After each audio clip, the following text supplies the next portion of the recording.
যথাযথভাবে তারা একই সঙ্গে কথা বলে আমরা মূল্যায়ন করা হবে এবং আমি মনে করি যে কোনো সমস্যা থাকবে না। আমরা অত্যন্ত আশাবাদী যে যারা আন্দোলন করেছেন এই সরকারের আমাদের সেই বিগত ফ্যাসি সরকারের বিরুদ্ধে তাদেরকে যথাযথভাবে একসাথে ঐক্যবদ্ধ করে আমরা নির্বাচনে অংশ নিতে পারবো। এমনকি যারা অন্য খান থেকে অন্যান্য দলগুলো বা জোটকে যারা করবেন তারা সবাই গণতন্ত্রের যে স্পিরিট সেটাকে সঙ্গে নিয়ে এবং একটা নিরপেক্ষ নির্বাচন হিসেবে আমাদের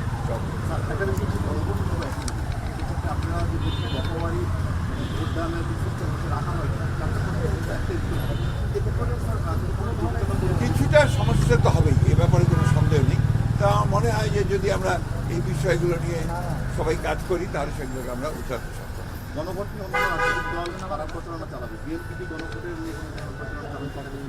আমরা সেটা আমাদের দলের সিদ্ধান্ত নেব, তবে এগুলো তো এসেই গেছে, প্রচারণার ব্যাপারটা এসেই যাবে। আমরা তো আমাদেরই প্রস্তাব ছিল একই দিনে গণভোট এবং আপনার নির্বাচন অনুষ্ঠান হোক। এটা তো এখন আপনাকে বলা যাবে না, এটা তো আমরা আমাদের মধ্যে আলোচনা করেই আমরা ভোটারদের কাছে যাবো।